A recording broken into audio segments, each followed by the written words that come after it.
Welcome, Internet, to the Pixel Play Podcast, your weekly podcast where we get together to talk about all the news, rumors, and discussions going on in the gaming industry. I am one of your co-hosts, Kaylan, aka Ktastrophy, joined as always by my co-host, Adam, CSRadical. In this week's episode, we are going to be discussing games, talk about all the big games that got announced, and just talk about the overall success of the show. We are also going to be talking about China putting bans on kids playing online games, and Adam is coming to us with another fresh, timely review. This time, timely for 12 minutes. All that and more in this episode. And if you want to be part of the show, always feel free to connect with us. You can reach us at pixelplaypodcast@gmail.com.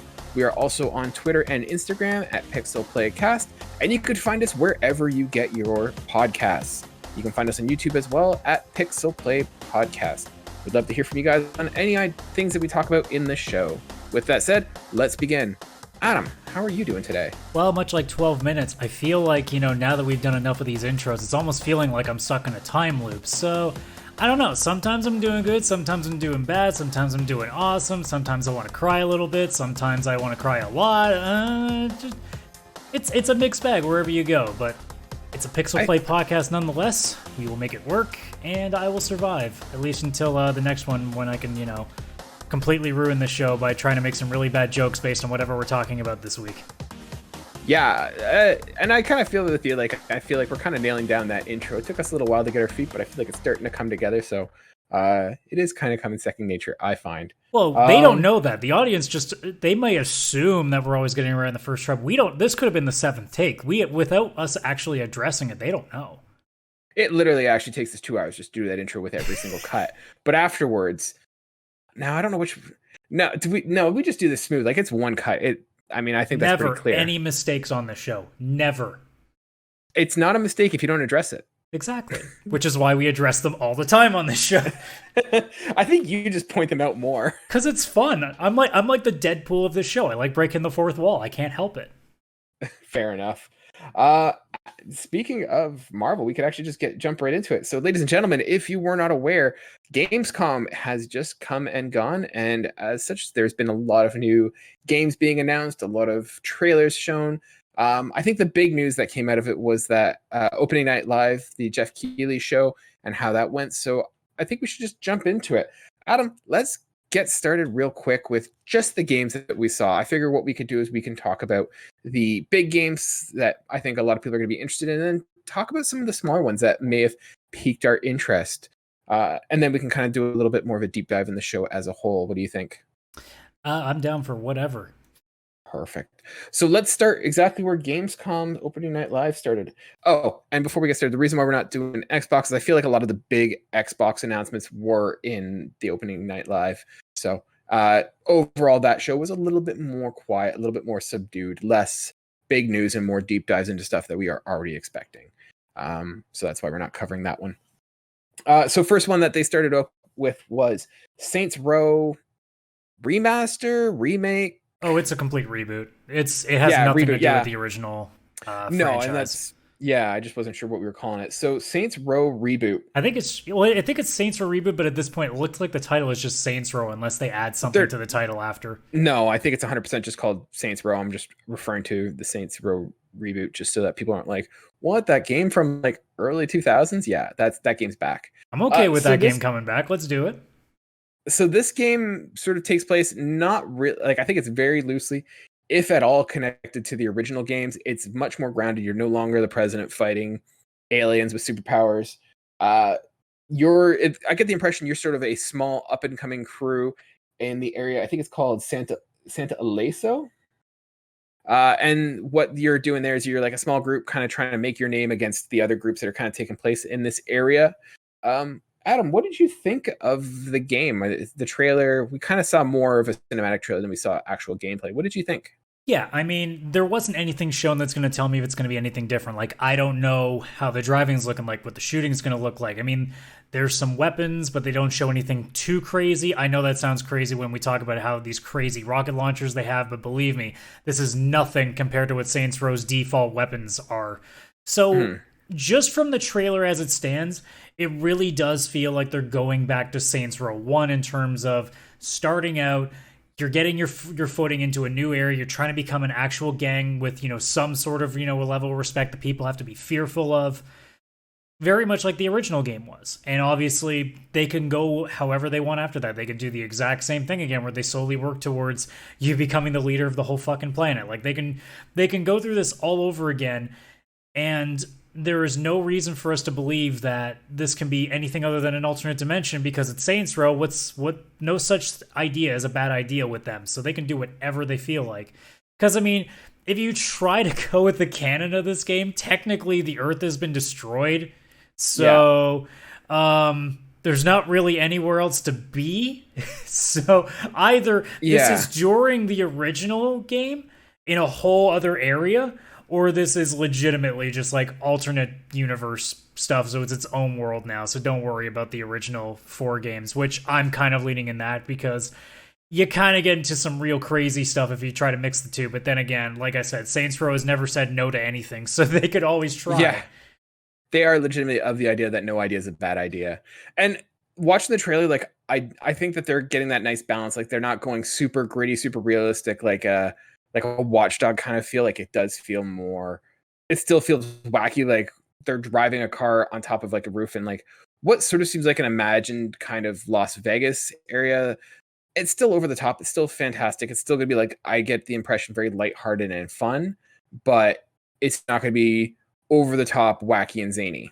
Well, it was the mistake they made the first time, because the original game was not nearly what we expect from Saints Row now. They made that specifically to try to compete with GTA, and it failed.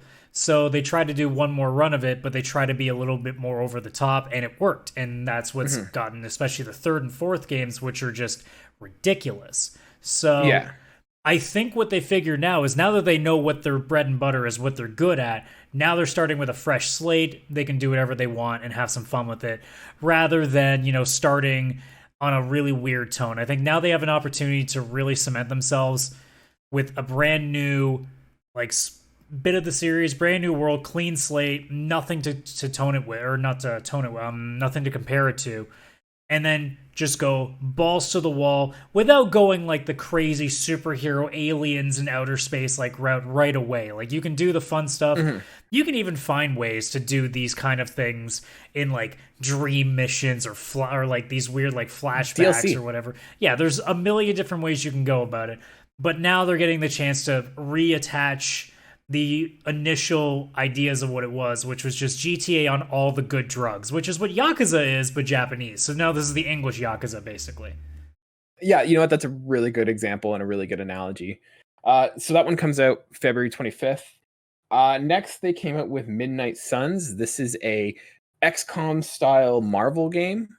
So kind of neat, seems cool. XCOM style. The interesting thing is it doesn't look like it's leaning into the Marvel Cinematic Universe kind of costumes and everything. It looks like it's more taking its own little art style. You're going to be building your own little character to be kind of playing alongside them. Adam, what did you think? I would have loved gameplay, just because I want to know how they're going to do an XCOM-like game with superheroes, because that's my curiosity. Because, I mean, we know classes with XCOM. You have guys who use snipers, you have guys who use rocket launchers or shotguns or assault rifles, but now you have Wolverine, and you have Iron Man, and you have Blade, and you have Doctor Strange. So you get to that point of like, okay, like, how is this actually going to work? How is this good? Like, how is it going to interact with the enemies? Like, how is it going to be able to translate on how they move on the field? What's the range of their powers going to be like?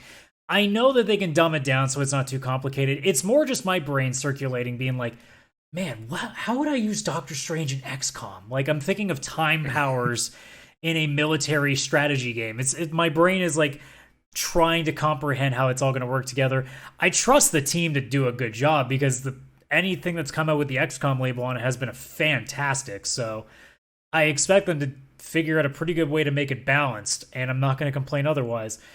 I'm a little disappointed that, like, there are some omissions to the team. Like, I was really sad to not see any sort of a Spider-Man thing in there, but I mean, I know that Sony has the license specifically, so it's a little bit more complicated than that. He still has to show up in Avengers. That's true. That is also a thing that I... Jeez, don't get me started on that running joke. Yeah. But no, like the gist of what I saw, like there's nothing this cinematic trailer is going to do to get me any more excited than already the concept in my head is doing. It's just Mhm. nice to now know that it exists and what it's starting to look like, and the fact that it's more of an original sort of aesthetic rather than just taking off every cliche costume out there. I'm pretty happy about that because it means we're going to get something a little different rather than the same costumes, the same shtick. Here's this guy, you're fighting him, you fight a bunch of soldiers in between that. No, it seems like they're going a much more like interesting route rather than what we come to expect from, say, the last Avengers game that came out, which was as basic bitch as you could possibly get in terms of a story. So Yeah, I think it was a smart move on their part, taking a whole different. And I think they probably learned this from like the Avengers game, is that don't like if you're gonna not make it like look like the cinematic universe, completely avoid it and make and distinguish yourself as much as possible. And I think that was a good call on their part. Um, I like the fact that it's an XCOM game. I feel like that is a way to kind of make it feel fresh and new. I well, don't know. Is especially it with just that me? license, like Yeah, that's what kind of gets my attention too. It's because it's not like a massive beat 'em up game. It's not like an action adventure game. It's something completely different. Kind of like what the Mario Rabbids game was. mhm. In a similar light, like it's so out of the blue and so like off the charts that you can't help but be interested. So same with Gears Tactics. Like I like it when Mhm. games that we're normally used to seeing in one specific light suddenly do something different because it just means we're getting something a little bit different from the norm, which I'll take any crack at. Like Yakuza's like, hey, we're gonna make a JRPG now. I'm like, you have my attention. You're doing something completely fresh. Like I'm down Yeah. for not seeing the same you're Iron Man, go punch stuff. Your Iron Man shoot the lasers. Thor whips his hammer around. Yeah, I'm with you.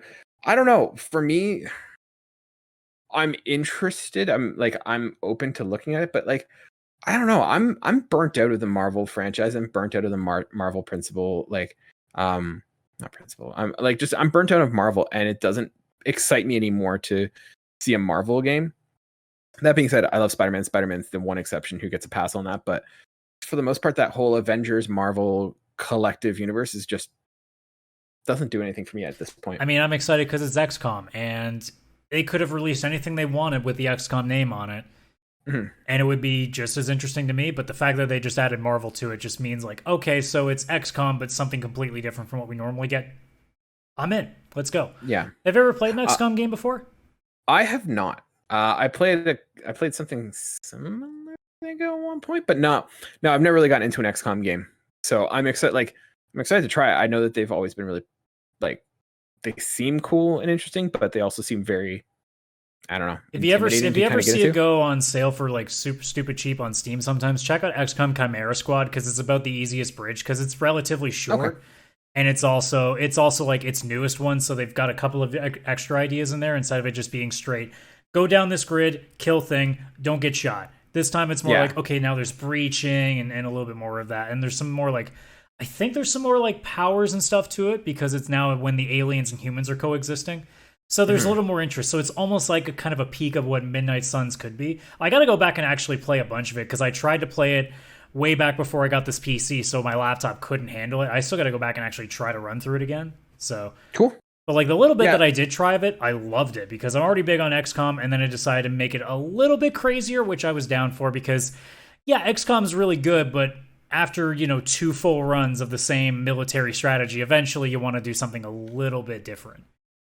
Yeah. No, I think the XCOM aspect is what intrigues me the most. The Marvel aspect isn't so much, but yeah, I'd need to try the XCOM games. They do seem something I'd be interested in. That one's gonna be coming. Oh, and the gameplay, we're gonna get a gameplay tomorrow, actually. So September 1st. Oh, By I the didn't time even you're know that, so that's perfect. Yeah, so by the time you're listening to this episode, it might already be a moot point, and we'll know exactly what it looks like. But yeah. Next one they talked about was Call of Duty Vanguard. This is the third time in 3 weeks that we've talked about Call It of can't Duty. escape. No, it is now just a regular staple here. It is the new regular reference. Move aside Cyberpunk. So they showed us a gameplay single player of Stalingrad, where you're playing as this female sniper, kind of walking through. Adam, what's your initial thoughts when you saw this? What were you thinking? I thought, okay, it's just a really good looking campaign mode. It's nothing new to me. It's not. I mean, there's a little bit more with the climbing aspect of stuff, which I thought was interesting, but I know it's mostly scripted anyway, so it didn't exactly make me go, "Oh, I feel like this is more open ended." I'm like, no, it's just you have to go this way. It's just gonna show it. Whatever. It's not that big a deal. It looks fine. Like again, like I said on the last show, I'm not really interested in this at full price at this point because I'm probably only going to play this and maybe try the multiplayer a tiny bit, but because I don't have friends that play it a lot anymore, there's no point in it. Yeah. But like what I saw, I'm like, yeah, it's what I've expected Call of Duty campaigns to be in. They're very set piecey, they're very intense, it's over the top like a Michael Bay movie. And now it's looking a lot sharper, a lot prettier, and hopefully, 60 frames per second, which I won't complain at that point. It's still something that I'm probably not gonna, go out of my way to get unless I can find a way to get it for under $30, because that's about as much as I value these campaigns at, given how long they are. Yeah, I'm somewhat with you there. Like I was kind of blown away. Like it looks incredible. Like the artistic directions they have with this, like the colors and how they play out, like it looks incredible. It looks amazing. The, ray tracing, HDR, all that kind of stuff there looks awesome. I really like it. This one really intrigues me. Like, like I said, I'm a sucker for the World War II aesthetic. And so that really appeals to me. And this kind of seems really neat. Like, I don't know what the rest of the gameplay is going to be like, but this kind of like creeping around kind of stealthily as much as she is with like a massive gun in her hand is awesome and really appeals to me, and it looks incredible. Like it's one of the best looking trailers I think that they had that day at the show. For me, I'm with you. I think it's gonna be one of those things I'm gonna wait for this to go on sale for like $30 or so. I feel like that's about the sweet spot for this campaign, but it looks incredible, and I'm just really happy with, like, it looks awesome. It's the first one that really kind of appeals to me. I also like the aspect that it's not modern day shooter with, radars and like, we're Oscar Mike to the LZ. It's like, okay, like I find that can get a little over the top, and I kind of like where they're going with this one. So this one for me is definitely something that interests me, and I'm going to check out at some point. It's a real shame though, because every time I see them like lead off with a cinematic trailer, my brain goes, I know that about like 90% of the people watching this could care less because they want the multiplayer trailer. Mm-hmm. It's kind of a shame on how that's been. We talked about it again last week with how like single player just doesn't really move the needle much for Call of Duty games. I mean, it probably does for a select few, but not as much as it used to. Like Modern Warfare, like 1, 2, and 3, and Black Ops 1 and around 2 is where like everybody was in, whether you were the single player guy or the multiplayer guy, and now they're at the point where it's like, man, I can't be justifying $80 for a 5 to 8 hour campaign when there's all these other games out there that can do it so much better, or especially with some of the free to play options you got, where you got games like Destiny 2, where you have all this time that you can throw into it and all these different worlds, instead of, it just being this really quick story, which more often than not is going to give you a couple of interesting moments. And again, like the history set pieces of World War II in this specific game are going to be really interesting, especially with it having an alternate history kind of kick to it. But again, like every time I watch this, I go, does this trailer sell the game to people? The only thing it can possibly do, I think, to sell most people on the game is that it's the multiplayer fans thinking, oh man, this is what I get to look forward to when I play online. Like this graphic fidelity while I'm like knifing the shit out of people. But like, I don't know. I feel bad because I know how much I love these, but like I'm not the guy that they're selling to anymore, because I can't be bothered to pay $80 and then play this bit and then be done with it. Just doesn't make any sense. I disagree with you there. I think that they need to advertise the campaign more than they need to advertise the multiplayer, simply because the multiplayer, you've got a little bit of attrition between this and like Battlefield in terms of where your players going, but for the most part your Call of Duty players are going to stay with Call of Duty and they're going to move on with you as you go. However, it's the people like you and I who aren't necessarily being brought into the campaign or brought into the multiplayer, where they're like, hey, here's your campaign. Are we going to buy it day one? Probably not, but we're still going to buy it at some point. So, well, the only argument I would make in terms of that then is like, wouldn't you want to try to sell your game to make it at full price so that way you're getting the biggest profit out of it? Because if your expectation is, well, we might get people to buy it a lot more when it's like half price, you're probably not making too much of a profit at that point either. Oh, but I think it's also, I think it's easier to kind of show off a single player game. So now like we're talking about it, which is kind of like what a lot of people are doing, and the people who play multiplayer are seeing with the multiplayer, like this is going to be somewhat what you can expect with the multiplayer. But I think campaigns just show off a little bit better with their set pieces and their scripts and stuff. So I think it's an easy. And now you're going to get more people who do the campaign who might actually say like, "Yep, I'm actually going to check this one out. I'm going to get this one." So yeah, I don't know. I mean, look, it's more just me going like it's the guy who reads Twitch chat when he shouldn't be, when he's watching a trailer, just thinking like, I know that most of the people watching this are being like, I don't care. Where's the deathmatch clips? I want to know where I'm gonna 360 no scope people. Yeah.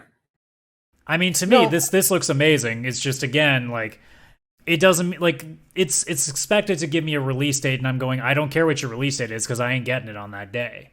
Mm-hmm. It's more like, oh, okay, that's something neat. Maybe I'll see if it ever drops to 30. Like, I'll put it on my PlayStation wish list. That's about the most I can give to them at this point. Yeah. I'm not against them putting the trailer up. I'm always just surprised that they put that up first rather than the multiplayer, because I figure more people are interested in that. So you hook them right away, and then you throw in the campaign trailer later to get people interested. But I don't know. That's why I'm not the advertising guy for Activision, I guess. So yeah, we're not marketers. Yes, that one's coming out, I think, in November. So I'm excited for that one. We'll see where that one goes. That's also one that usually drops pretty quickly, so I'm not too concerned there. They're pretty by the book too with the release dates. They always got to have something in the fall. Yeah, they're pretty consistent.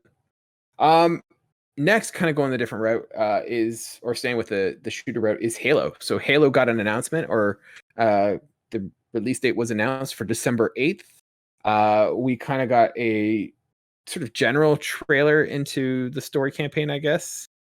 I don't know. It wasn't super. I don't know. What did the trailer do for you? Nothing, because Halo's not even on my radar, to be completely honest. I haven't really been interested in Halo since like it went to 360 basically. So for me, like, again, it's me on the outside going, I know everybody's looking forward to this, so I'll shut up because it's not for me. In the same vein that like when Last of Us Part 2 for Sony was a big thing, or whenever Nintendo does their big run, like, I'm not going to play any of this stuff, but I'm glad that it's out because it gives people something to look forward to, and that's fine. Does the trailer do anything for me? No, and I don't think it ever will. I don't know if there's anything Halo can really do now that can kind of get me back in the fold, but I imagine for anybody deep into Halo, this probably just gets you more hyped up for something you're already pretty stoked to go after. I don't know if it really like gets anybody else in the door. I think it just kind of further hypes the people up that have been waiting for it for a while now. Yeah, and this is something that like I've been hearing, and people have been talking that like there is some development hell for this game, and we talked about this a while ago, and we had lots of comments on that one. But the thing with that concerns me is that this is coming out December 8th, so realistically 3 months from now, and we still haven't seen any sort of campaign like trailer. And like, and even now we're kind of getting this little vignette, but it doesn't really talk about the story too much in terms of what's going on. No gameplay. They announced that the campaign mode is not going to be releasing on December 8th with the rest of the game. So like, I don't know. Like, I once again don't want to sound negative. I really hope that this game comes out well, but my concern is that we haven't seen the campaign in action since that botched kind of presentation a little while ago. Yeah, it's a little bit worrying. I mean, again, we're two Sony guys here that are talking about, a Microsoft property, but I said it from the very beginning when I saw the gameplay trailer. I'm like, okay, like, it looks fine, but something just seems off, and I've heard rumors that the development was off, and I really haven't seen anything that tells me to quell it. It just seems like the advertising team is working overtime to try to get some of that image back. I'm not going to sit here and tell you this game's going to suck. I don't think there's any possibility of Halo Infinite being an absolute dumpster fire. I'm just saying, like, because it's taking longer and longer to come out, it's just making that hype grow and grow. And I'm afraid that what's going to happen is when it comes out, there's going to be a lot of people not too happy. Not because like the game sucks, but because it's not the expectation that they got. Because Yeah, there's it's been so much underwhelming. waiting. It's for the same reason that like, you know, I'm kind of worried now about Horizon, but I'm kind of not at the same time. But because it keeps getting delayed, you're like, because then you get Cyberpunk vibes there. I just brought Cyberpunk back in as my punching bag as per There you go. usual. But like anytime that, we always make the whole oh my god, why am I blanking on his goddamn name? The Mario guy. Mario What's the creator's name? I can't believe I'm forgetting his name right now. I'm an absolute idiot. Miyamoto. Thank you. Holy crap. I kept thinking Miyazaki. I'm like, no, that's Studio Ghibli, you idiot. But like we always do the meme. That's pretty bad to say you can't remember that I know, on a gaming I know. podcast. That's why I'm like, can see one I person should in have the moved comments off. being I like, shouldn't have "Who the admitted hell that I is was this forgetting. guy? Doesn't even know Miyamoto." But like, I was at that point that we're all thinking about the meme of like, if a game rushed is never going to be as good as a game that if you're patient for and you work it out to it being completed. I'm still sitting here being like, man, we're here in these times now that like when games keep getting delayed, it's generally not for polishing anymore. I've learned from too many other games that I've played that when games are more than like a year on the back burner, that's not because it's like polish. It's because something's probably gone wrong behind the scenes, or like pre-production was a lot longer than it needed to, so they didn't have nearly as much time. Because I can make a list if I need to. Final Fantasy 15, big part of that. Mass Effect Andromeda, big part of that. Cyberpunk, big part of that. And those are some major titles, and they all had the same problem. Pre-production took forever, their development time was cut short, and they couldn't recover. See, I'm going to counter that because there's also a number of games I know that did have delays that came out really well. Uncharted 4 was delayed and came out fantastically. The Last of Us, the best game of all time, quote me on it. How long were the delays? Because I don't personally know. Because I didn't pay attention to either of those. I mean, it wasn't years, but it was, I think Last of Us bumped from February to like July, so like 5 or 6 months. Yeah, like, but not that sounds like polish time. again. Like But Final Fantasy it was 15 was years, Cyberpunk was years, Andromeda was probably years. Yeah, I guess my concern is like I'm not saying a delay in and of itself is concerning because I do think that I don't think there's been a game that has. Well, I guess what I'm saying is the delay isn't necessarily a sign that the game is going to be bad. It sounds like a delay to me kind of says, hey, there was problems with this game and we've rectified some of those. Not to say that the game is like good, but it's just the game would have been a lot worse if we hadn't taken that time. Like with those extensions. With Halo, my only concern is that they have had those delays and we are getting so close to launch and we haven't seen a lot other than the multiplayer. And that could just be that multiplayer is the focus of Halo, and I would not be surprised if that is the case. But for me, it's kind of like one of those things like, why haven't we seen it? And I feel like that is something that we should see. Well, at the same time, too, it's not just delays and us not seeing footage. It's delays and the amount of stuff we've heard and has been reported about what's been going on.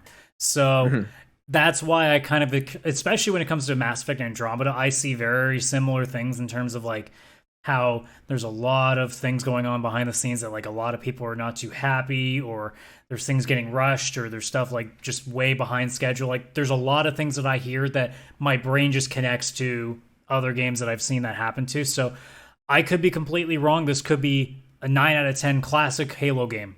And I won't even say I'll eat crow because I'm not going out here and saying it's going to suck. I'm more just saying I'm worried, just like I've said many times before. I'm just concerned because the signs that I'm seeing are the same signs that I've seen with things that have ended up being absolute, like, not dumpster fires, but like really, really big disappointments.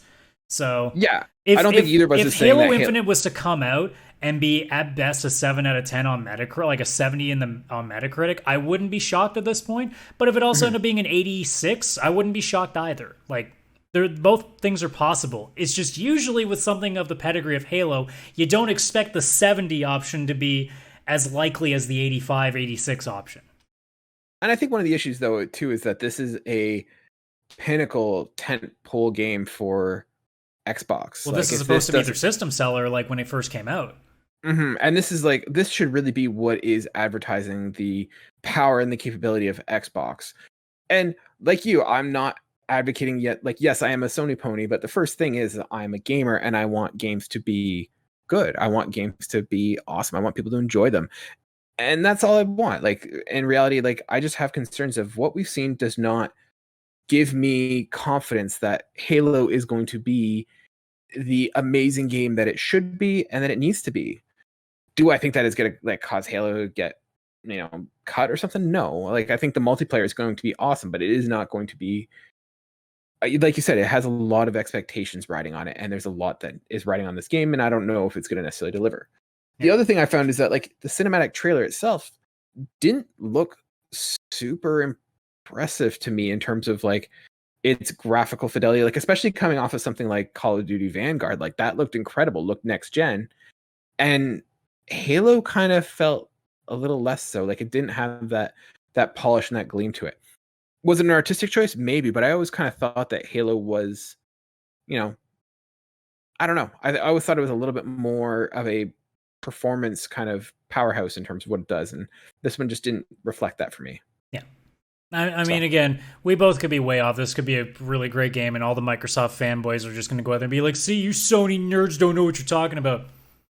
I mean, I'm not going to. I'm hoping that they are right. Like, I don't want to be accurate in saying that Halo is in trouble or that it will not meet people's expectations. I want to be wrong with that. Yeah, we want Halo Infinite to be a Game of the Year candidate, so that way Sony doesn't get cocky. We don't want them to start like getting lax on their morals.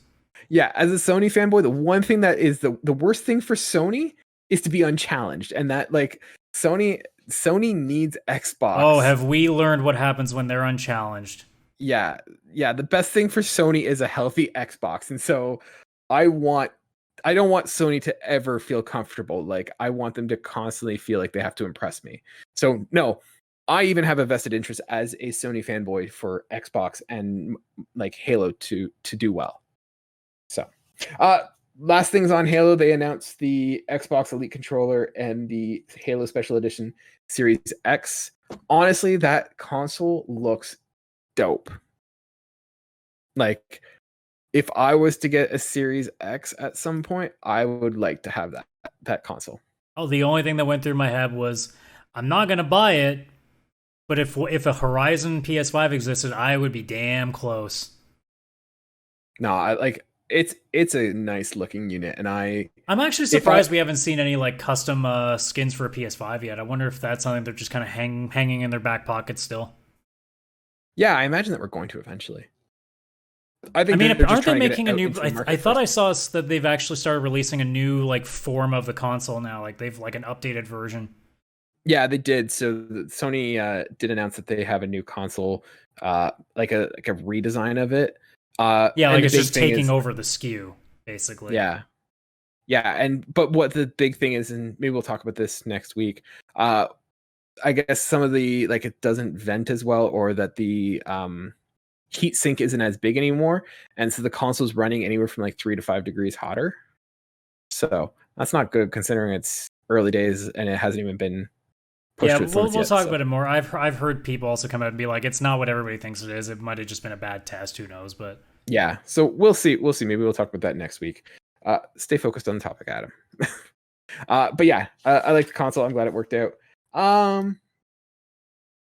Couple ones that we're gonna go like I think that's the big stuff. I feel we can kind of just go through some of them real quick on Ubisoft because I'm sure you'd love to talk about that.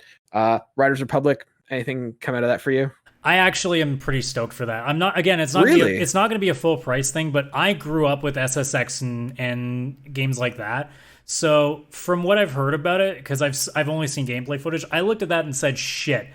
I had no interest in it when I first heard about it. Now that I've seen gameplay of it, I'm like, that looks exactly like the shit that I grew up with. Son of a bitch. Now I'm interested. I'm still not going to touch it till it's at least half off, but like, I wasn't even considering it like months ago. Now I'm like, oh no, it actually looks like fun. See, it does not move the needle for me at all. Like, I get very much like steep vibes and and Trials Fusion and those games. Trials Fusion was fun, but like just that constant like, whoa, bro, check out these gnarly like, it doesn't. It's that weird Ubisoft trying to be hip and cool, kind of extreme. It always just has a weird vibe with me coming from Ubisoft, and so I'm like, yeah, it has the gameplay of meets with like the cringe of like Watch Dogs 2. And so for me, I was just like, I am not interested in this. And it's a like online game, which also is really not something that it's a knock against it for me. Well, Personally. if it was ever like a PlayStation Plus title or something down the road, or even if it's on Game Pass, I'd probably take a look at. Although I don't actually come to think of it, are Ubisoft games ever really on Game Pass? Probably not. Yeah, I don't. I think Assassin's Creed, isn't it? Yeah, maybe, but like it probably wouldn't be anytime soon. I can't imagine because I imagine Ubisoft would want it to be on Uplay for the first little bit for a while. But isn't Uplay on Game Pass? Is it? I can't remember. I know they started getting EA in there, but I couldn't remember if Uplay's been a part of it yet. I am like somewhat certain. Like, hey, let us know in the chat if you're watching us on YouTube. Like, is Ubisoft available on Games Pass? Let us know. But yeah, if it's something I can get for really, really cheap, like six months down the road or something, and like get a bunch of friends to want to play it with, because yeah, I could never play this solo. Maybe I could play solo a little bit, but I could never imagine doing this like extensively. This seems again more like a game that I play with friends just for shits and giggles, and it does look like a lot of fun. But if it doesn't really have like a solid single player aspect to it, if it's mostly an online thing, yeah, it probably wouldn't do very well for me because the core of SSX Tricky is the, doing crazy stunts and whatever, where the AI are just like shit talking you while you pass them constantly. So if it's you playing with a bunch of people that thank God I wouldn't be in public chat for, I guess it still wouldn't be so bad, but it's probably still not the same thing. It's not as quirky as SSX was. But it's got the gameplay bits of it down, so that kind of grabbed my attention. Like, when I say I'm stoked, it means I'm not pre-ordering this sucker. It means I'm actually like casually optimistic about it now, compared to I'm not even paying attention to its existence. Fair enough. And the other big one that came out was the Far Cry 6 campaign trailer. So it looks like we are going to be a journalist that joins rebellion against Carlos Esposito, against who I guess is like turning his tobacco farms to make cancer and is being nefarious in terms of using like poor work conditions, I guess. It's Far Cry. You don't need to give us that much. Just tell us who the bad guy is, give us some crazy stuff to do, and let us go run around a Jeep and try to run over bears. Jesus, it's not that complicated. Yeah, I don't know. For me, I like the story aspect is the most intriguing thing. Like I kind of get like original like Far Cry 2 vibes out of this. But I don't know, Far Cry to me has just gotten too formulaic. Well, that's what I mean too, right? Like the people who are probably going to be playing these games, they're not looking at it like, oh man, this story looks intense. They're more just going, oh, I can shoot guns with CDs now? Pff, that sounds like fun. Yeah. In terms of games that stood out to you, we kind of covered the big ones. The other one that they went through a detailed breakdown of Death Stranding Director's Cut. Adam, where were you before on Death Stranding Director's Cut, and where did that trailer leave you off? I have been a $20 or less on Death Stranding guy, and after these trailers went, I'm still a $20 or less guy for Death Stranding. It has nothing to do with me being against Kojima, because obviously I love Metal Gear Solid 5, so I'm currently on good terms with their games, but I still look at Death Stranding, no matter how many times I've seen different people like mess with it. I cannot justify spending a lot of money on this, because this is a game that I'm either going to love and it's going to be worth every dollar I put into it, or I'm going to hate it immediately and I'm going to feel like an idiot for buying it. So I'm still hoping that one of these days it goes on on PlayStation Plus. Just not the director's cut, just the original game, just so I can play the original game and just get it out of my system. You see, I'm the opposite. I'm not a huge Kojima fan, which I know is sacrilege to say on a gaming podcast, but Kojima, to me, seems like an awesome guy. I like his creativity, but it's just not. It's a little too out there and too convoluted for me, and so doesn't really do anything for me. I think I got into the Metal Gear series too late. Like I jumped in at 4, and I think that's like watching Inception at the last 40 minutes and being like, what the hell is going on? So I think I just had a bad introduction to it. And for me, Death Stranding seems seems like a tedious game. Like, it doesn't seem like it's a fun game. It doesn't seem like it, and I know that the stories for Kojima are typically a little bonkers, and so I don't see the story super compelling either. So I was kind of intrigued with the director's cut. Like, I thought they were going for a bit of a more action orientated, streamlined gameplay, and it seems like it's done that a little bit, but it also seems like it's just gone off the rails in terms of what it's doing. Like, just seems like it's more content, which is awesome, but just like a little bit wackier too, and just more like, it didn't do anything to kind of justify why now is the time to get into the game. And so for me, it was cool. I know there's some people who are super excited for it, but yeah, didn't do anything for me. Yeah, like I find that most of the people that are going after the director's cut are going to be people that have already played it and just want to play something like a different version of it. Yep. I don't know if this convinces new people to play it, because now the price has gone back up, so it's not really going to justify it. If you weren't going to buy Death Stranding at $30, you're certainly not going to buy it again at $80. So yeah, it doesn't seem like it revolutionized the gameplay enough for me to justify that now is the time to get in. Yeah, that's why I'm saying, like, it almost feels like it'd be a great idea to put the original for free on PlayStation Plus and see if you can convince people to get into it enough that maybe they look at the director's cut version and buy it later. Mm-hmm. Yeah, no, I think that might be the way to go. Speaking of director's cut, I am now working my way through Ghost of Tsushima. Oh, there you go. Untimely review coming sometime. At some point. What are the so we talked about the big ones. What are some of like the smaller ones that kind of stood out to you that you want to kind of give some attention to? Apart from the new Teenage Mutant Ninja Turtles game, which really it just looks like Turtles in Time with now April O'Neil also in there, and they'll probably introduce a couple more. I swear to God, if they just put April as the only new character and we don't get Casey Jones, I'm a flip my shit. Because now that we know that there can be more than the 4, I need my Casey Jones. I need it so bad. Casey Jones is definitely in there. I need to beat the shit out of somebody with a hockey stick. As a Canadian, I need to do that. It's part of my constitutional right and my birthright, okay? Yeah. It's one of the perks. But I mean, I can't say much about it that, you can't already, like, if you're a gamer and you've played any classic Teenage Mutant Ninja Turtle game, it's already explained to you. You don't need me to say anything more to it. Mm-hmm. But if we're then talking about, like, say, something like the Outlast trials, now you have my attention. Okay. This is one that didn't move it for me, so why did it move it for you? Because it legitimately looks like what would happen if you take, a co-op game and put it in the Saw world kind of deal. That's the vibe I get from it. Like, you're trying, it almost seems like a 4-person co-op escape room. It's kind of what it feels like to me, which is kind of interesting. Now, it's also got some horror elements, so it might be a little bit tough on me, but there's still a game called GTFO that I'm waiting to go down in price on Steam too that looks like a lot of fun, because it looks like, Left 4 Dead, but much more horrifying. So I've always been curious about that. So something like this is no different. I'd love to play a game of this kind of thing if it was for the right price, and if I could get 3 other people to consistently play it with. That would be a lot of fun. And I'd love to show you footage, but Streamlabs again is freezing. Oh, nope, it stopped freezing on me. Now I can show you footage. Ha! Streamlabs. I don't know what it is. I swear to God. We've never had these problems lately, and now all of a sudden Streamlabs, after a certain amount of time, will just freeze the bottom half of my screen that lets me change the sources, so I can switch between our video trailer section and the normal section. For any of those not listening or watching the video version, we have a lovely video interface going on here that apparently now doesn't always want to work. It still records fine, but I can't change anything, which sucks.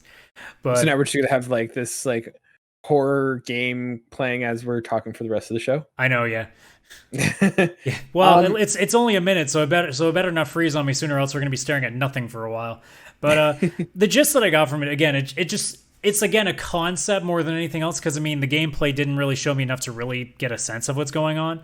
But I love any idea of 4-player co-op games, because now that I've played the Back 4 Blood beta, I've got I've got the kick right back in me. I'm ready to go back into these kinds of games, and to give me more options, I'm down. And especially something that seems like a different avenue, rather than just being, here's a shit ton of zombies, go kill them. Now it's like, hey, try to escape this friggin' hell together. Yeah. I'm down. For me, the ones that kind of excited me, or that I thought were interesting, worth checking out, Star Wars Lego. giant Star Wars geek. I got the Millennium Falcon like right behind me. I mean, it's a office. Lego game. Like, we already know it's going to be a really fun 7 to 8 out of 10 every time. They don't really have any other level. Honestly, that's one of the games that if you are listening and you want to get like your significant other or someone who's not into gaming, the Lego games are an awesome way to get someone in, especially because they have so many different licensed properties now that no matter what your interest is, you could probably get them in, whether it's Indiana Jones or if it's Harry Potter, Star Wars, whatever. There is a game out there and they're so much fun. So me and my wife will often play together. And so the fact that it's every single Star Wars movie, which is, for good and bad, it's interesting. And I'm really excited to have that game and play it. The two that kind of stood out that were kind of unknowns for me were Midnight Fight Express, which is coming out in summer of 2022. Kind of like this John Wick style fighting game. And the thing that interests me is that it was made by like a single developer. So it really I had no expectations of this game, and it looks like it's a fast-paced kind of brawler style of game. So like isometric kind of game, and it looks like you're kind of going through with like operatives and kind of going through and fighting people.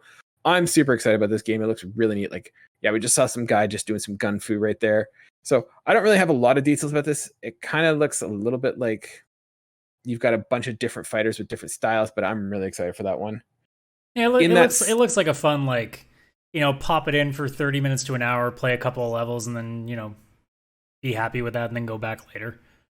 Yeah, like it's kind of weird because I get a whole bunch of different things. Like it seems like at some point, like I sometimes get like a Watch Dogs vibe in the sense of, different playable characters.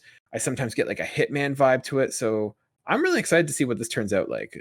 It's definitely got me intrigued. I'm not saying that this is a day one for me, but this one definitely has caught my eye, and I'm eager to see where it goes. Yeah, it's like a Steam wish list kind of. Exactly. Immediately put it on there and see what happens. Yeah. The other one in that same vein is Sifu. That is that other sort of martial arts style game that got announced, I think, at one of the Sony State of Plays. We've seen so many different trailers for that, and it just never shows up. So now that it seems to finally have a date, we're like, okay, does that mean we're done seeing a trailer in every single video conference that happens on the internet now? Yeah, no, this one looks good. Same vein. I like that sort of John Wick style fighting style game, and so really excited to see where that one goes. Yeah, and then one of the big news stories we didn't talk about was that Horizon Zero Dawn got pushed out February.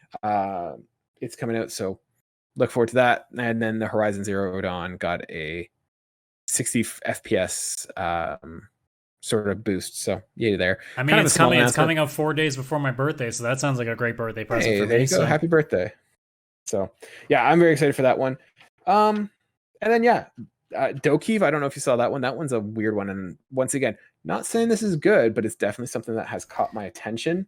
Kind of a weird, neat, interesting art style. It kind of almost looks like the environment looks like it's almost going for a hyper realistic kind of look, but then the characters are very much cartoony. So it's like this weird juxtaposition that I'm not used to seeing. Kind of also gave like a little bit of a Pokemon. I was just going to say, this looks like what Pokemon games should start looking like now. Yeah, this is definitely.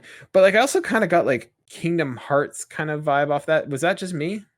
I would probably, well, I mean, maybe the visual style might be a part, but I could definitely not go too far onto that one. I just meant more like the combat style in that sort of like closed in area, a little bit over the top. But I mean, you're the Kingdom Hearts guy. Like, I just go peripherally from what I've seen. I mean, maybe like bare bonesy, maybe, but like I wouldn't say it's like remotely close to the other. Mm-hmm.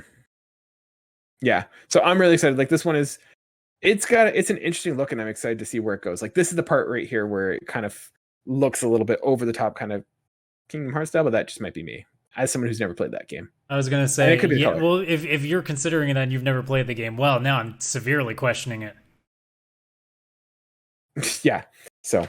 What did you think about this trailer? It's a weird one. It's quirky enough to like you kind of remember it because it looks so strange. Like watching it again, I'm just like, man, I literally cannot tell if I'm gonna like this or not because it has all the kind of things that would grab my attention. But I also look at this and being like, man, this could be so like bland, copy and pasty by the end of it. Like I don't know. Mm-hmm. To me, it looks like either something that's gonna be amazing or it's just gonna not register with anybody. Yeah, this is definitely one that is going to be This is like the new benchmark for I think what people are going to expect of Pokemon games. Yeah, it should too, because yeah, the fact that we're sitting here and Pokemon games just don't look like this is insane. Like, we have Breath of the Wild on the market, and it's been out for like years now, and we still don't have a Pokemon game even remotely close to that.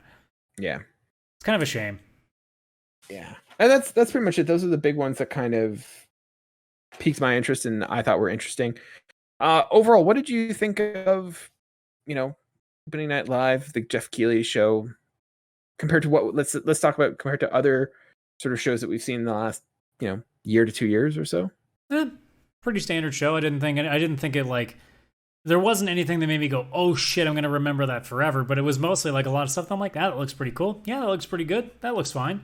It was a bunch of like, okay, cool. There's some stuff to look forward to, but I didn't exit that going like, oh man, that I can't believe that got revealed there. Oh my god, they had that show up. Like, there wasn't really anything there that I went, I can't believe that was there. Like, even Midnight Suns, I'm like, we've known about that property for a while. It's just now it's out in the ether. Like, there weren't surprises that I went like, man, that's cool. But I mean, it doesn't have to. It just has to make sure that you show you enough games to keep your interest, and it did that.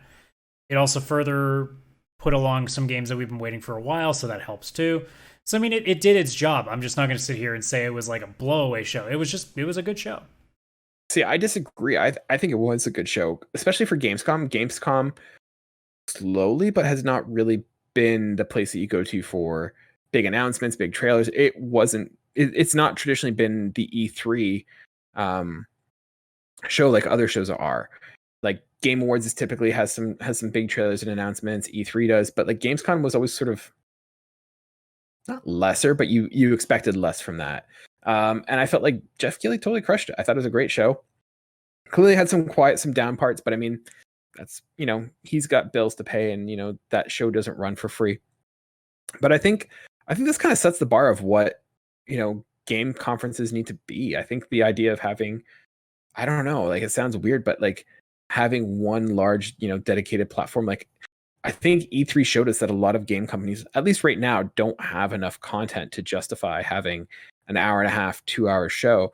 So I think to have someone, amalgamate those big announcements and make one large, massive show, I don't know, it's really appealing. And maybe this might be where we see things like E3 go, where it's not here everyone has their own presentations and platforms, but rather here is one tight show that brings everyone together. And I can see the benefits for that. Like, imagine if Sony could have a situation where they now have Xbox players watching their conference and seeing what PlayStation's offering in Xbox. Like, they all benefit from getting eyes that might not typically watch it. Like, I don't watch every single game conference show that comes out, but if I'm there because I know that there's some stuff that appeals to me, I am now getting exposed to stuff that I may not have been exposed to.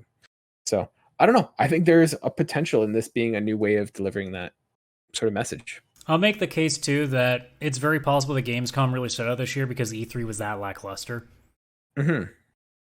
Yeah, no, I definitely think that is the case. Like, E3 dropped the ball, and I feel like Jeff Keighley kind of crushed it with this one. Yeah. So I don't know. I wonder if the large, massive, every publisher gets its own show kind of E3 thing is, I don't know. This year it didn't really work out so well, and this amalgamated one show for all the publishers worked out, I think, better.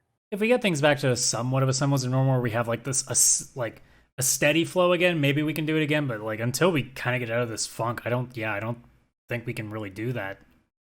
Yeah, it has to be more segmented the way that it's been for a while now. We have to have something more like what this show was. For sure. Any sort of closing thoughts about Gamescom before we move on? Yeah, just standard good show. Got a few more cool things to look forward to, and yeah, for sure. This next story was one that you brought up. This is regarding China and limiting online gaming for those under 18. So this is coming from Reuters. So they wrote, China on Monday introduced new rules that limit the amount of time under 18s can spend on video games to 3 hours a week, a move it said was necessary to combat gaming addiction. The new rules place the onus on implementation on the gaming industry and are not laws per se that would punish individuals for infractions. Why is China concerned about gaming addiction? There is in China, the world's largest video game market, have worried for years about addiction to gaming and internet among young people, setting up clinics which combine therapy and military drills for those with so-called gaming disorders. Rising rates of nearsightedness were also cited as concerns in 2018. The National Press and Publication Administration, the regulator which approves video game titles, said on Monday the new rules were a response to growing concerns that games affected the physical and mental health of children.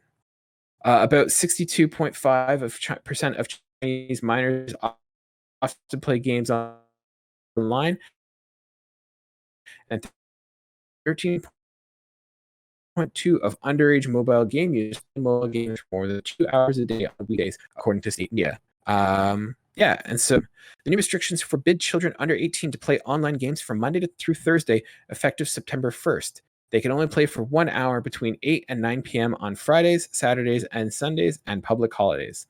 Online gaming companies must ensure that they have put real name verification systems in place, and all titles will eventually need to be connected to an anti-addiction system being set up by the NPPA. NPPA told state news agency Jinshao, I think. I don't know how to pronounce it. It would increase the frequency and intensity of inspections of online gaming companies to ensure time limits were put in place. The regulator will also set up measures to punish gaming firms that violate the rules and has increased penalties given the inspections, noting that more than 10,000 gaming titles were reviewed last year. It noted minors could still use their parents' accounts to bypass the restrictions, and said parents and schools also need to step up supervision. Adam, first of all, what do you make of this? And what do you think it'll do for Chinese game industry? And do you think this can even be enforced? Well, it's going to be enforced. It's not like really anybody's going to be able to challenge it in China. Mm-hmm. But does it really make much of a difference? I mean, for kids that apparently don't know how to work computers, yeah. But I mean, for the most part, like as I've read online, like there are some pretty easy ways to spoof it. You can just take your parents' ID, or there are even places where you can just get some random Chinese ID and register that. Like most kids now apparently are pretty smart and don't, use their own IDs to register for online games. So there's a lot of ways around it.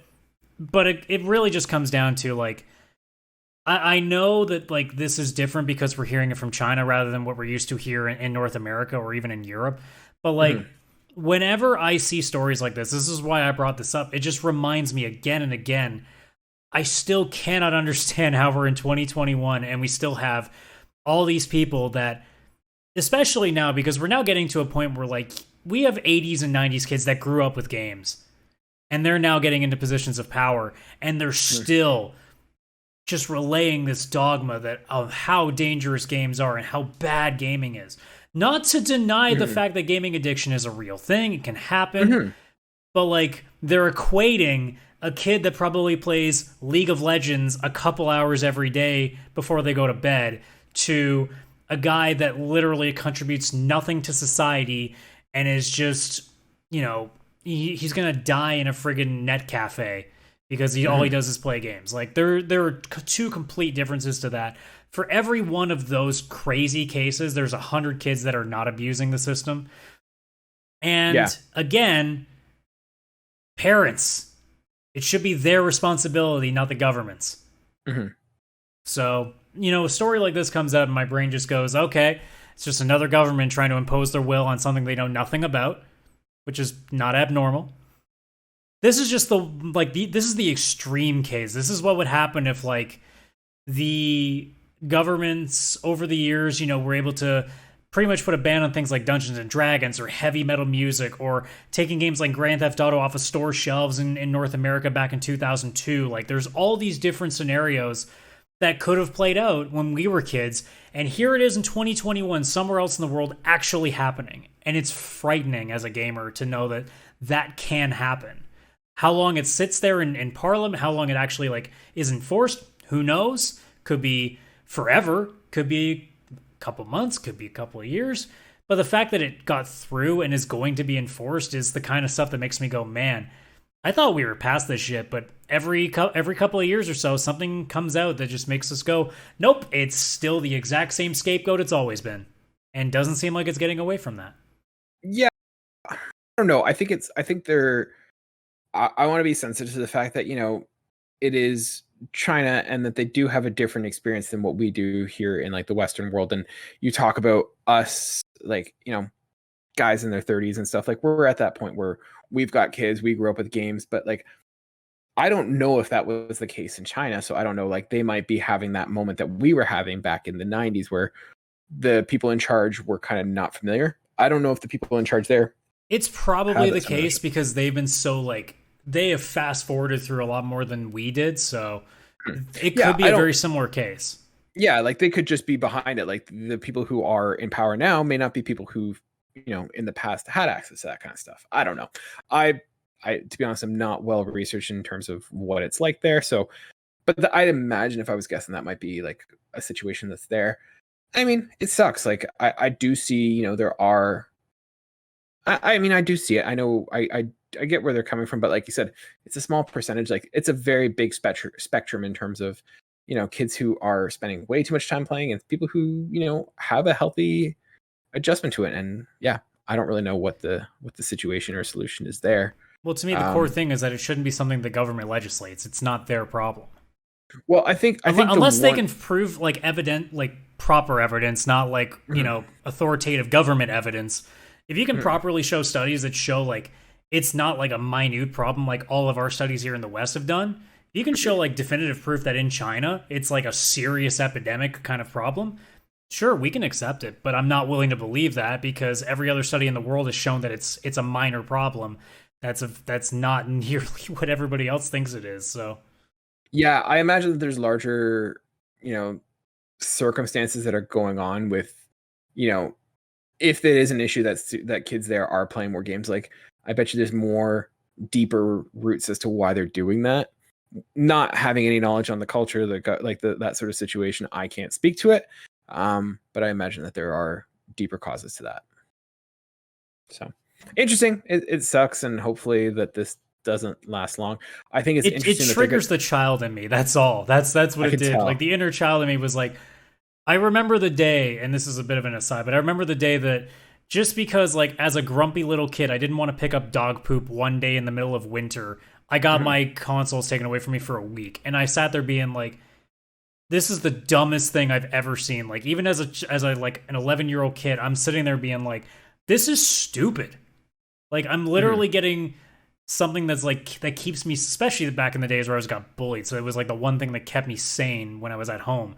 Like the one thing that like I look forward to every day has been taken away from me for a week because I wouldn't pick up a turd on the ground. Yeah. And it's like, it's that overreaction that when I see stories like this, at the same time that whenever I saw like your Jack Thompsons trying to take games off of store shelves and all that stuff, that my brain goes, you guys just, it's okay to not understand something, but it's another thing to try to take it away from people because you don't understand that thing. Yeah. No, I totally agree with you. I think it'll be interesting that they are putting the onus on the game developers to do this, and I think it'll be interesting to see if those companies are going to find it worthwhile to do that. Like, I don't know what the demographics in terms of gaming are in China, but like, if a lot of their player base is now only playing for 3 hours a week, are they going to say, you know, this isn't worth it? Yeah, it's not really good for the business model, is it? Yeah, but I don't think we're talking like, I think when they're talking about the games that they're playing, I don't think they're talking about the kind of games that we typically think of. Like they're not playing, you know, Watch Dogs. They're not playing. No, we're definitely talking more things like League of Legends, Dota, stuff like that. Probably. And I think a lot of mobile games too. Yeah, like that kind of stuff, and those free to play games, which I think, to be honest, are designed to be somewhat predatory. So. Like I imagine they're playing a lot of those like free to play games on their mobile phones, and I can see why that could like those are designed to be addictive. Yeah. So, but again, I don't know. I always just go back to like, why is the government getting involved in terms of like cutting hours? Like it's one, like if you really want to attack the problem, like get rid of stuff like, you know, microtransactions stuff, like have an age gate on these things. Like there's so many other ways to go about it to limit kids to playing games 3 hours on Friday, Saturday, and Sunday. Like what's that going to do? Especially in the last like year and a half, it's been a pandemic. There's nothing you can do but play video games. Like, I don't know. All right, Adam, let's wrap this one up. You've got an untimely review for us. So, ladies and gentlemen, we are not influential enough or rich enough to get games ahead of time and get them reviewed to you before they get released. So we review them as we can, when we can, on our own time, on our own dime. And we bring those reviews when we can, making them untimely reviews. Adam, this week you said that you played 12 minutes. I've heard mixed things about this game, so I'm excited to see what you have to say. Yeah, I was really excited for it just for the fact that I like these little quick, like, couple-hour story crazy games. And then when you tell me that James McAvoy and, oh my god. Daisy Ridley? Well, that too, but, oh my god, this is twice now that I'm blanking up on names that I shouldn't be.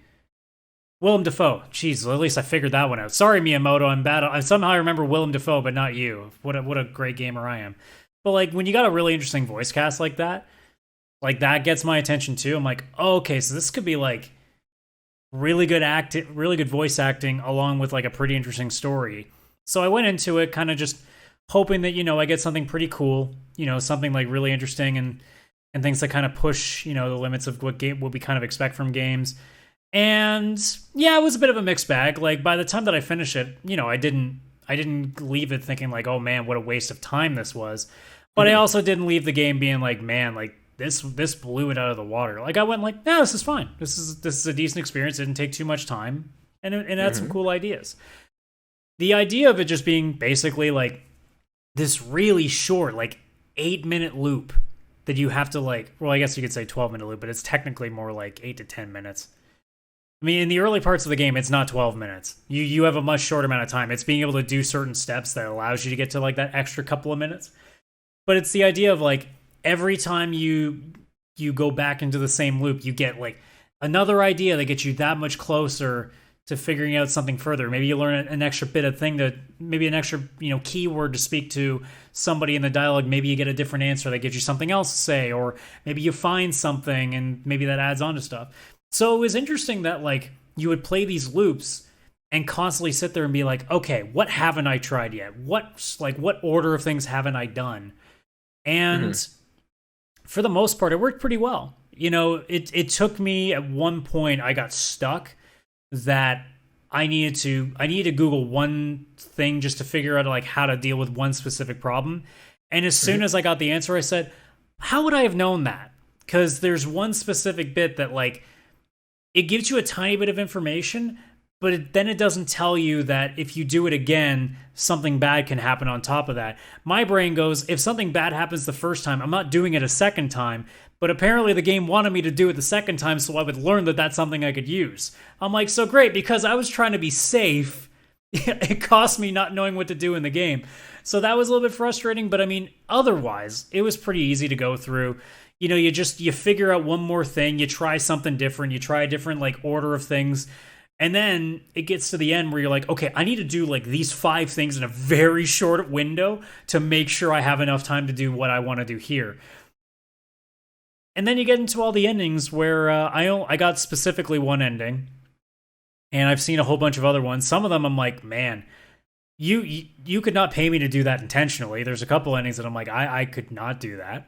There's one specifically called the coward ending that I could never imagine doing. Unless it's in real life, then maybe I could get pressured into that, because you never know, which I think is the beauty of an ending like that, because it shows like the reality of what a situation could lead to, because you don't know how you'd react to certain things. But overall, like, there's nothing I can say about the game like that isn't like going to be spoilery, because it's such a small, like, story-driven game. The gameplay is so basic. It's just like, it's almost like a point and click. Like, you just go and puzzle your way through the story. The acting is fine. Like, I actually, if I hadn't known that James McAvoy, Daisy Ridley, and Willem Dafoe were in it, I wouldn't have noticed, because none of the voices were like obvious. In a good way or a bad way? Like, do you find like it was a waste of the talent, or was it just not utilized properly, or is this a compliment that it is? You know what? I'm gonna say it was a waste of the talent because it didn't stand out. I didn't feel like any one of the 3 were like, holy shit, like I'm gonna remember that voice acting. I didn't. You could have put any 3 random actors in there and it probably would have been fine. Which is a shame, because you kind of hope for something a little bit different. It may also be that the voices they use, they didn't use like a voice that we're normally used to hearing them with. Like, Willem Dafoe wasn't over the top. James McAvoy wasn't using his like Charles Xavier voice. So like, you weren't getting like voices that you were familiar with. You were just getting like almost like different voices that you never heard before, so you wouldn't really have known the difference of it. So I don't Now, know. It was weird. like let's talk like focusing on this because I feel like that was one of the main selling points of this game was the actors. Do you find that maybe we didn't recognize the voices, but were the lines acted out in a way that it was convincing, or did it come across as just bland and generic? Well, in terms of like it coming across the way it was supposed to, it did just fine. But like I said, like it's not something that like you remember certain voice actors in games. Like you're not going to remember the same way you remember like an Ellie in The Last of Us kind of deal, right? Like it's not that. It's more of it was just it's more the story and the process of trying to get your way through that was more interesting. Like the voice acting is more like the background music. Because there is music, but you don't really notice because you're more focused on like the key things you need to listen to. So you could almost say like it was the voice acting does what background music for a lot of games do, where you don't notice the music because it's doing a good job of keeping you like in the game and not thinking too much outside of it. But like again, for a game that was advertising like two actors specifically in McAvoy and Defoe that I'm pretty familiar with, and me leaving that game being like, you could have put anybody else in there and said that, oh, that was James McAvoy, and I would have been like, really? I wouldn't have known the difference. Yeah, that's too bad that like that they didn't really bring anything to the table. But I mean, if it was acted out really well, maybe that was all they were looking for. Who knows? Now, like, did you find that the story was compelling and like you were eager to see what happened next, or was it kind of a bit of a slog? Here's the problem. Like, it's hard to say if that's even a thing you can have in this game because there's such short loops. You're more like focusing on how to get out than you are like the story that's going on. There's somewhat of a weird story that goes on with it, but by the time it got to that, I was already like, I've already figured out the core puzzle of the game. Like at this point, I didn't leave the story being like, man, like that was a really cool twist. I was more at the end just being like, hey, I made it to the end. It was more like going through a puzzle game than anything else. Like I really do feel like it's a puzzle game that happens to have a story in it. Okay. Which, depending on what you're looking for in that kind of game, isn't a bad thing. But like if you're going in thinking it was going to be this, you know, like something akin to like a Firewatch or a Gone Home or even a Life is Strange, depending on how you think about those games. 12 minutes isn't quite that, but I think it has more to do with the fact that it's a shorter game with these loops, so it doesn't have a lot of time to really tell a story. It's a very small fragment. Like, 12 minutes is like playing like a chapter of Life is Strange, or not even a chapter, like maybe like an act of a chapter. Like it's not much. There's not a lot of meat to chew on. It's more the puzzle and figuring out how to get out of that story. That's more the selling point of the game once you play it. So if you're going in expecting, you know, something like, again, like a Firewatch, you're probably not going to get the same value. You're going to get something a little bit different. Yeah. Now, in terms of, because you said you got the one ending and you kind of finished it, were you compelled to kind of go in and try different ways of getting the stories, or was it just kind of... I basically went to YouTube and watched the rest because I'm like, because I knew a lot of the endings I was going to have to figure out. Like there were two other endings I knew I could get immediately because there were choices. Because I was at the like pick this to get the ending stuff. But in any of the other specific cases, there's some of the endings that, well, it's hard to call them endings. Like they're more just resolutions? Like they're more specific points that like could feel like an end, but you still go back into the loop kind of like ending. Like when you look at if you ever like complete the game once and then look at the YouTube video for all the endings, you're gonna think like, is that really an ending? Because it just puts you back in the loop again. Because I mean, you can get you can get killed essentially in the game, and you just go back into a loop. And there are endings that are similar to that, where it's just like something bad happens, so it just puts you back in the loop again, or something good happens, but it's not the true ending, so you're back in the loop. You don't get that. You don't get any sort of resolution or conclusion in terms of like actual conclusive endings where like the loop is over. I think there's like 2 endings, but there's more like they claim that there's more akin to like 8 to 10. Interesting. So, what's your recommendation? What's your rating? Where do you fall in this game? If you have Game Pass, it's an easy recommend because you're not buying it. If you're buying it, I'd wait for it to go half off. I can't imagine it at anything else. Like it's too short, and it's also not quite what I think a lot of people were expecting from it. So I would go in like with some sort of like like casual, like just to, kind of peeking at it, sort of like just keep a close eye on it, and maybe just like look at a couple reviews of what other people are saying about it just to get a sense of it. But I mean, again, like it's not something that I would go and pay, a decent amount of money for. This is like a $10 game to me. Now, are you saying that this is something that like people should give it a shot, like even like if it goes on half price, or is it like only go into this if you're interested? If it's half off, I say go for it. Okay. I think it's unique enough and interesting that it does what it needs to do, and I can easily recommend it if you're a puzzle game guy. Otherwise, Awesome. It's a half off game to me. Cool. Perfect. All right. Well, thank you so much, Adam. If you guys have played 12 minutes or 12 minutes, let us know what you think in the comments below. As always, you can feel free to comment on any of the shows that we've talked about before or the topics we've talked. So let us know what games you're excited for from Gamescom. Which ones appeal to you? Which ones do you think are going to be successes? What did you think of Gamescom overall? And yeah, we'll wrap up the show there. Thank you so much for joining us. If this is your first time with us, we hope it was good for you. If you're one of our regulars, thank you so much for sticking around with us. We really appreciate it. We see that the numbers are growing. We could always use your help, though. Feel free to share it with your friends. Put it on Facebook. Let Grandma know about the Pixel Play podcast. I'm sure she'd love us if she got to know us. You could reach out to us if you have questions. If you want to share your thoughts, we're happy to share them on the podcast. Email us at pixelplaypodcast@gmail.com. You can also get to us more instantaneously through Twitter or Instagram at pixelplaycast. And you can find us on YouTube at Pixel Play Podcast or by searching for us wherever you get your podcasts. I've been your host, Kaylan, aka Ktastrophy, and my co-host is Adam, CSRadical. Thank you guys so much. We will see you guys next week. Bye for now.